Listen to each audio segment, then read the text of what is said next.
ఎవరో పంపించాలి మంచిది, అది జనరల్ ఆఫీస్కి గేట్ వేసి అడ్డం ఉన్నాడు ఎండకు అని. ఎవరన్నా వ్యవసాయదారుడు బాగా సొక్కంగా చేసేందుకు మంచి వ్యవసాయం కరెక్ట్ చేసే మంచి బిర్యానీ ప్యాకెట్లకు కోటల సీసాలకు ఆశపడిస్తారా? అట్టా పెట్టినాడు ఎటువంటి పోలీసు వాళ్ళకి పట్టానని. మళ్ళా మాట్లాడితే నిన్న కాలం డ్రాప్ పడిపోయింది, వేసుకోలేము, మళ్ళీ కాలంలో డ్రాప్ పడిపోయింది, అది కట్టాడంటే కట్టే ఆ కాలంలో కంప చెట్టు ఉండాలి చెప్పిన.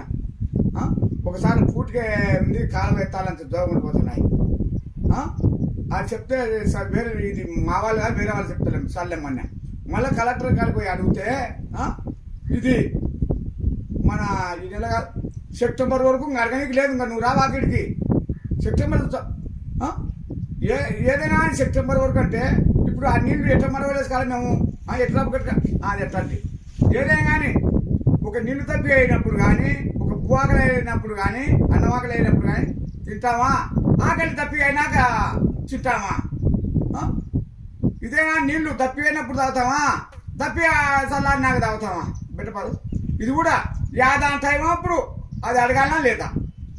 వ్యవసాయం తరపు ఏదైనా సరే మనం అడగాలనా లేదా? యాది అవసరం అన్నప్పుడు అడగాలి. అన్నీ ప్రపంచం వల్ల ఒకటేసారి ఎత్తలేని పరిగెత్తామా?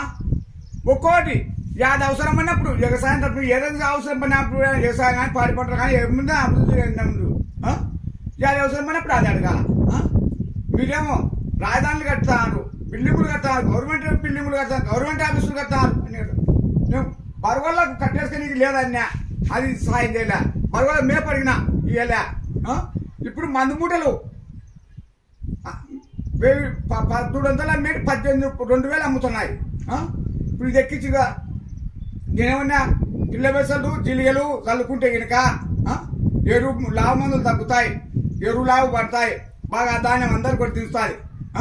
పరుగులందు పొలాలలో గడ్డిని మేపుకుంటే పొలాలలో పరుగులు జిల్లాలు ఏరుతాయి. ఇటు చెప్పితే నాది ఎంలో పడకుండా ఇప్పుడు మందుమూడలను లెక్కించి చేసిరి.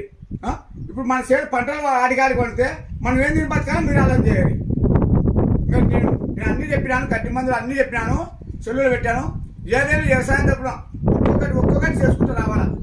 అంతవరకు నేను ఇంతగా మాట్లాడలేను. మన భారత మాతకు మన ఉందే మాత్రము మన అల్లూరు సీతారామరాజు కానీ వాళ్ళు పాటించడం ఉత్తదన్న నాటకం ఆడతారు. ఇప్పుడు అదెల్లా న్యాయం చేసేంత వరకు నేను మానేను. నా యావసు ఉన్నిచ్చే ఉండేది నన్ను గొంతు కాసి మారే కానీ నన్ను పక్కన ఇది నా మాటలు. మీరేమో ఓట్లకైతే ఇంటింటి కానీ 4 మాటలు చూస్తాను. ఓట్లకైతే నేనేం చెప్పినా ఒక్కొక్కసారి 4 ఇళ్ళ కాడ 5 ఇళ్ళ కాడ కూర్చొని రాస్తాము. అందరూ వీళ్ళకు పేర్లు కానీ అన్ని కానీ చెప్తారు. నువ్వు యాన కూర్చొని రాక్షరావు ఇది కాదు ఇది కాదు.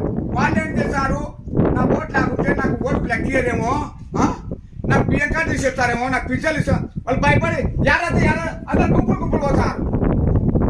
భయపడి మా అబ్బాయిని మేమే భయపడాలని తెలిస్తే ఇంతకాని చెప్పాను, అన్నీ చెప్పేసినాను.